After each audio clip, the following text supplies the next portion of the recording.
नमस्कार, मैं भूषण, आप सभी का भूषण में इस पर स्वागत करता हूँ। अभी हम जस्ट एक वीडियो बनाए थे ये अलजेब्रा के सूत्र पे, ठीक है।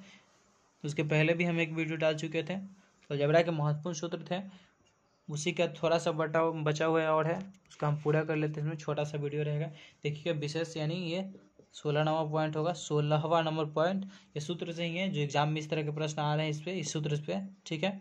तो आप इस सूत्र को याद कीजिए, इस सारे फार्मूला को आपके एग्जाम में ये महत्वपूर्ण भूमिका निभा सकते हैं, ठीक है। इससे प्रश्न आ रहे हैं, पूछे जा रहे हैं, इनको आप ध्यान में रखिए।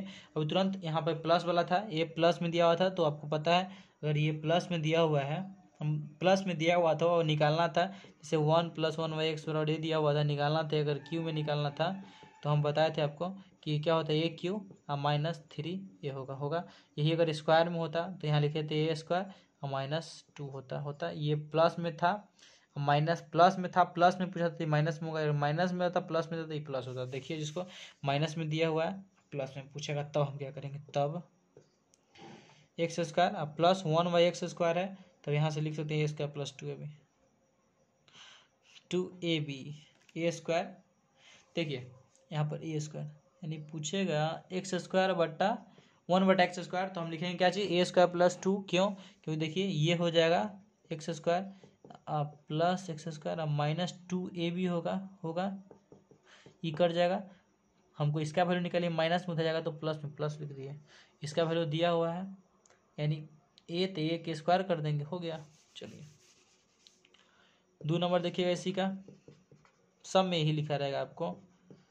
तब x³ अब प्लस 1/x³ पूछेगा, तब हम क्या करेंगे बताइए। यही a³ अब +3 होगा, वो माइनस में था, इसमें प्लस हो जाएगा और कुछ नहीं है। a - 1/x रहेगा बराबर a दिया रहेगा, पूछेगा x⁴ अब प्लस 1/x² पूछेगा, तो हम कर सकते हैं यहाँ से a⁴ अब प्लस 4a² अब +2, हर अवस्था में प्लस होगा, ठीक है। चलिए x² पूछेगा, अब माइनस, देखिए यहाँ प्लस में था और यहाँ से माइनस वाला शुरू कर देगा, तब क्या करेंगे सर, देखिए यहाँ से होगा x⁴ यानी a⁴ अब प्लस 5aq, ठीक है, प्लस 5aq और एक और दिया रहेगा आपका यहाँ पे क्या, +5 है। दिख रहा है आपको? नहीं दिख रहा है, अब दिखेगा, दिखा। चलिए फिर दिया रहेगा यहाँ पे x - 1/x बराबर a, तब x⁴ प्लस ये रहेगा, क्या रहेगा देख रहे हैं, ये रहेगा, ये मतलब ये, लेकिन हमारे जैसे यहाँ प्लस ही होना चाहिए, उम्मीद है। ठीक ठीक ठीक ठीक ठीक ठीक ठीक चलिए ये हो गया बराबर a⁴ और प्लस 6a⁴ और प्लस 9a² और +2 दिख गया आपको। चलिए हो गया। अब थोड़ा सा है, जल्दी जल्दी करते हैं महत्वपूर्ण सूत्र। चलिए मिटाते हैं फटाफट, आपको देखिएगा, आपको नहीं क्या बोलते हैं जो लिखा हुआ था उसको, ठीक है, फार्मूला को हम देखिए। 17 नंबर है, 17 का एक ये भी है, ये क्या है, युगांतर निष्पत्ति, नया वर्ड है। इसका मतलब होता है, आप नाम सुने होंगे, कंपोनेंडो एंड डिविडेंडो, ठीक है। इसको बोलते हैं कंपोनेंडो एंड डिविडेंडो। इसमें होता कैसे, देखिए, यदि सूत्र इस तरह से दे रहे, यदि a/b बराबर c/d दिया रहता है, c/d रहता है, तो a + b बटा a - b बराबर होता है c + d बटा c - d के। ध्यान दीजिएगा बात को, अगर ये दिया हुआ है जैसे 2/3 बराबर दिया हुआ है 5/7 के, तो इसको हम ऐसे लिख सकते हैं, क्या चीज, इसको हम लिखते हैं 3 + 5 बटा 3 - मान लीजिए ऊपर का 3 दिया हुआ, नीचे का 2 दिया हुआ है, आप ये समझिएगा, लेकिन जो रहेगा वहाँ पे आप कर लीजिएगा इस तरह से, ठीक है।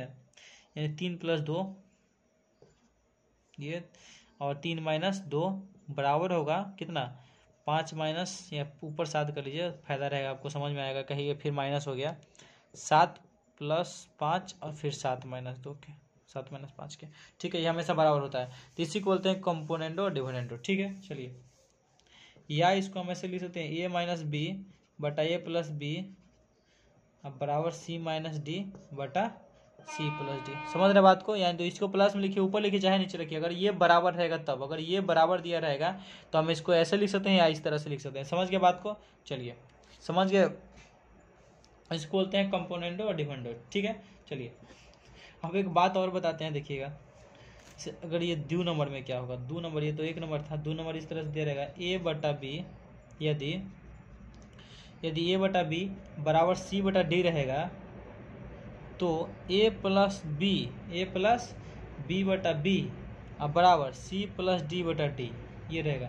इसको बोलते हैं कंपोनेंडो, क्या बोलते हैं, कंपोनेंडो। कंपोनेंडो मतलब क्या चीज, खाली ऊपर होगा, समझ रहे हैं, कंपोनेंट डिविडेंड। अगला होगा 3 नंबर इसी में का, यदि a बटा b बराबर c बटा d, तो a माइनस b बटा b बटा b बराबर c - d बटा d, इसको बोलते हैं डिविडेंडो। डिविडेंडो मतलब क्या हो रहा है, डिविडेंडो, समझ गया, डिविडेंडो। बात समझ, कंपोनेंडो बोलेगा, कंपोनेंडो या डिविडेंडो बोलेगा, दोनों काम करेंगे। कंपोनेंडो और डिविडेंडो बोलेगा, या डिविडेंडो कंपोनेंडो बोलेगा, तो डिविडेंडो मतलब पहले ऊपर घटाव करेंगे तब। अगर कंपोनेंडो डिविडेंडो बोलेगा तो पहले प्लस तब माइनस। अगर कंपोनेंडो बोलेगा, कंपोनेंडो तो सिर्फ प्लस बचा में वही, और डिविडेंडो बोलेगा तो ऊपर माइनस, नीचे क्या चाहिए, वही एक एक रहेगा जो, समझ गया बात को। चलिए, अब एक हम महत्वपूर्ण चीज बता रहे हैं आपको, ध्यान दीजिएगा, कुछ महत्वपूर्ण रिजल्ट है, जैसे हम कहाँ पर क्या रखेंगे तब आएगा, जैसे कि आपको हम बता दे रहे हैं आपको, देखिए एक और है, देख ही लेते हैं, अनुपात समानुपात, ठीक है। ये अनुपात और समानुपात, हमारा भी कुछ हो जाएगा, आपका भी हो जाएगा रिवाइज। तो a बटा b बराबर c बटा d बराबर a + c बटा b प्लस d, देखिए, मतलब ऊपर वाला के प्लस बटा नीचे वाला के प्लस, ठीक है। a + c बटा, ये बराबर होगा a - c बटा b - d के, ठीक है।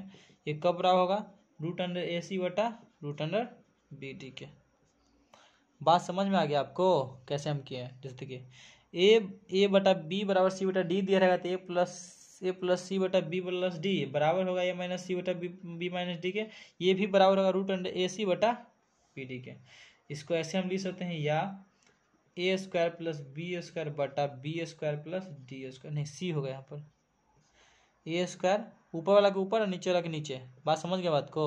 चलिए, ये दिखाया हम क्या लिखे थे, ये लिखे थे कि a² + c² बटा b² + d² के, बात समझ रहे, ये सब बराबर है, ये सब रेशियो में है। इसी का 2 नंबर देखेंगे तो आपको हो जाएगा यही, a बटा b बराबर c बटा d बराबर रहेगा ka + mb बटा kb + md बराबर ka - mb बटा ka - md। के की जगह पर कुछ भी हो सकता है, के की जगह पर 2, 5, 7 कुछ भी, ठीक। चलिए, 3 नंबर यही, a बटा b बराबर c बटा d बराबर, एक और रहेगा e बटा f, तो क्या होगा, e बटा f रहेगा, तो e बटा f है, क्या है, e बटा f, तो क्या होगा, देखिए, तो होगा a + c + e, मतलब ऊपर है क्या सब, निचल का b + d + f, समझ गए। फिर इसी में होगा a + c - e, नीचे हो जाएगा क्या, b + d - f। ये अब देखेंगे रूट में कैसे चलेगा, सो देखिए, रूट में इसको हम ऐसे लिखेंगे, यही रूट में लिखेंगे क्या, ऊपर का ऊपर रूट, चाहे नीचे का नीचे, जैसे लिखना है आपको लिख सकते हैं। ये 3 को है तो 3 को है तो 3, और a c e, फिर नीचे वही 3 को है 3, एक b d f, समझ गया।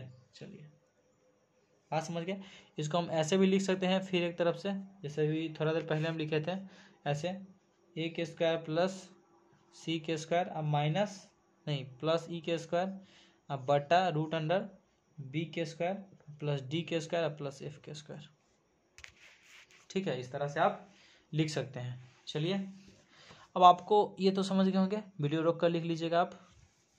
छोटा छोटा बात है, समानुपात अनुपात का था। आपको हम ये बताना चाहते हैं कि अगर देखिएगा कुछ महत्वपूर्ण रिजल्ट मतलब उत्तर होता है, प्रश्न उत्तर, कुछ महत्वपूर्ण रिजल्ट है, कुछ महत्वपूर्ण रिजल्ट मतलब वही प्रत्युत्तर जो आप एग्जाम देने के बाद फलस्वरूप पाते हैं। नहीं दिख रहा है, बढ़िया हम लिखते हैं बढ़िया से, बढ़िया हमारा ऐसे ही लिखाता है, मजबूरी है, क्या कीजिएगा, 10वां से यही है। बहुत हम मार खाए थे इसके लिए, ठीक नहीं हुआ, क्या करें, कम नंबर भी आए थे इसकी वजह से। मैट्रिक में बस 353 ही था, क्या करें बताइए। कोशिश बहुत किए थे, मैथ में बहुत आता था, नहीं आ पाया। देखिएगा इसमें x प्लस 1/x बराबर 1 यदि 1 प्लस 1/x बराबर 1 दिया रहेगा तो हम कह सकते हैं, मतलब ये भी एक नहीं, ये बराबर सिर्फ ये दिया रहेगा बराबर 1 दिया रहेगा तो एक्स क्यू बराबर -1 क्या होगा, एक्स क्यू बराबर -1। ये आप याद रखिएगा, आपको याद रखने वाला चीज़ है। जिस तरह से आप किसी को याद रखते हैं उसी तरह से इसको भी याद रखिए, भूलिए मत, नहीं तो बहुत ही दगा देगा आपको एग्जाम में। छोटी छोटी बातें आपको याद रखना, जैसे 1 प्लस 1/x बराबर 1 दिया हुआ है तो हम यहाँ से ये कह सकते हैं कि एक्स क्यू जो क्या है -1 के बराबर। ये तो आपको पता है भाई, अभी जस्ट बताए हैं, समझ गए होंगे बातों को, समझ गए। चलिए, यानी इसका मतलब है कि यहाँ पे एल क्यू जो भी हो संख्या कुछ होगा माइनस में आएगा, समझ गए बात को। चलिए ये तीसरा ये हो सकता है कि यदि x प्लस 1/x बराबर √3 होगा तो हम कहते हैं एक्स क्यू प्लस 1/x³ बराबर क्या होगा, 0 के बराबर होगा। क्या होगा, 0 के बराबर होगा। आपको ये बात याद रखना होगा, समझ गए बात को, क्यों होता है। आप ये कीजिएगा, देखिए ए क्यू कीजिएगा तो ए क्यू प्लस बी क्यू आएगा, और मालूम है कि इधर क्या होगा, 3 होगा ना, 3, अरे 3 नहीं होगा, ए क्यू कीजिएगा तो ए क्यू कीजिएगा √3 के क्यू कीजिएगा तो क्या आएगा, 3 आएगा, तो 3 के 3 √3 नहीं आएगा, और 3 √3 होगा। अच्छा पता है आपका इसका 3 रूट है, 3 √3 है, इसमें से 3 ए प्लस बी का मान भी √3 है, 3 इंटू √3 आएगा तो माइनस होगा, दोनों कट जाएगा तो 0 नहीं आएगा। चलिए 4 नंबर, अब 4 नंबर, अब एक और चीज़ हमको दिखाते हैं कि एक्स के पावर 6 बराबर -1 आएगा, यहीं से, सिर्फ यहीं से अगर ये रहेगा तो x के पावर 6 बराबर -1 लिखाएगा, ठीक, या x के पावर 6 अब प्लस 1 बराबर 0, यहाँ से नहीं कर सकते, ये बन जाएगा तो 0 नहीं हो जाएगा, हाँ होगा ना जी, नहीं ई माइनस में है, इधर जाएगा तो प्लस हो जाएगा, इधर 0 बचेगा तो x के पावर 6 प्लस 1 बराबर 0 लिख सकते हैं, इसी से, यही भाषा से, ठीक है। चलिए 4 नंबर, यदि ax प्लस by बराबर m दिया रहेगा, क्या रहेगा, m तथा bx माइनस ay बराबर अगर n दिया रहेगा, क्या रहेगा, n, तो n रहेगा तो a² plus b² into x² plus y² बराबर m के स्क्वायर प्लस n के स्क्वायर होगा, होगा ना जी। अगर ई बराबर ही दिया हुआ, ई बराबर ही दिया हुआ है, मतलब प्लस वाला में m दिया हुआ है, माइनस वाला में n दिया हुआ है, तो हम लिख सकते हैं कि अगर दोनों गुना होगा तो क्या आएगा, यही आएगा, समझे। चलिए 5 नंबर, 5 के अगर देखिएगा, 5 में अगर 1 ले लीजिए यहाँ पे, इसमें क्या होगा, यदि x प्लस वाई बराबर 0 तो हम कह सकते हैं कि x बराबर -y, नहीं कर सकते हैं, x बराबर -y नहीं, ये जगह तो नहीं होगा 0। चलिए, या हम यहाँ यह भी कह सकते हैं x बराबर 0 होगा और y बराबर 0 होगा, नहीं कर सकते, दोनों ई 0 तब ना 0 आया। यहाँ देखिए ई 0 तब ना ई 0 आया, नहीं तो ई 0 है तो उधर जाएगा x बराबर हो जाएगा तो -y नहीं होगा, तो -y लिख दिए, और कहेंगे इहो 0 तो दोनों को जोड़ दिए तो 0 आ गया। या x बराबर -y कह सकते हैं, या y बराबर -x कह सकते हैं, कह नहीं सकते हैं, कह सकते हैं, खुल के कहिए, इसी का 2 नंबर देखिएगा, ये 5 का 2 है। इसमें यदि X square plus Y square बराबर 0 है, X square plus Y square बराबर 0 है, तो हम ही कह सकते हैं कि एक्स स्क्वायर 0 कह सकते हैं ना जी, या एक्स स्क्वायर एक्स बराबर 0 तथा वाई स्क्वायर बराबर 0 या वाई बराबर 0। आप बात समझ रहे हैं, दोनों जोड़ है तो हम कह सकते हैं दोनों के दोनों 0 है, दोनों 0 है। ठीक है, समझ गया बात? चलिए, बहुत अच्छा, आप समझ गए। चलिए, तो हमारा आज बहुत बहुत बहुत महत्वपूर्ण जितना भी था, क्या बोलते हैं उसको, फार्मूला, वो हो चुका है अलजेब्रा का। हमें जितना लगा कि एग्जाम में पूछा जा सकता है जिस तरह से, उस तरह से हम सारे फार्मूला को लिख दिए हैं। ठीक है, आप इस पे रिवाइज कर सकते हैं, इसको याद कीजिए 2 बार 3 बार। हम इससे बहुत मतलब इससे रिलेटेड हम कुछ क्वेश्चन कराएंगे जो आपके एग्जाम में आ सकते हैं, तो आप कीजिए। ठीक, खुद से बनाइए, खुद से पढ़िए, उम्मीद है आप पढ़ते होंगे। हमें पढ़ाई नहीं कीजिएगा तो क्या कीजिएगा, पढ़ाई ही तो बचा हुआ है ना आपके लिए। पढ़ाई एक ऐसा चीज़ है जिससे आप कुछ भी हासिल कर सकते हैं, दुनिया का कोई भी चीज़। तो आप सिर्फ पढ़ाई कीजिए, ठीक है, अपने माँ बाप का नाम रोशन कीजिए, भाई बहनों का जो भी उम्मीद है उसको पूरा कीजिए, पढ़िए, मन से पढ़िए। आप बहुत तेज़ भागना सीखिए, तेज़ भागिए तभी आप आगे निकल पाइएगा। ये दुनिया ऐसी है जहाँ पर तेज़ भागना ही, यहाँ पर बड़े छोटों को नहीं, तेज़ धीमों को हराएंगे। ठीक है, पढ़िए, सिर्फ पढ़ाई कीजिए और देखिए प्रश्न कैसे कैसे आ रहे हैं एग्जाम में। हम भी कोशिश करते हैं कि आपको हम जहाँ जितना हो सके हम जितना पढ़े उतना आपके तक पहुँचा पाए, ताकि आपको लगे कि हाँ किस तरह के पेपर में एग्जाम मतलब पेपर में प्रश्न आ रहे हैं और कैसे कैसे आ रहे हैं, उनसे रिलेटेड जितना भी एक्स्ट्रा फैक्ट है हम आपको देंगे। हम अपना जिस तरह से रिवाइज करेंगे आपको ही बताएंगे, हाँ आप भी इस तरह से कीजिए। आपको इससे बेहतर लग रहा है तो आप भी कमेंट करके हमें बताइए कि आप ये कीजिए चाहे वो कीजिए, जहाँ कमी है आप हमें बताइए। लाइक कीजिए, शेयर कीजिए, सब्सक्राइब कीजिए। ठीक है दोस्तों, बाय, गुड नाइट।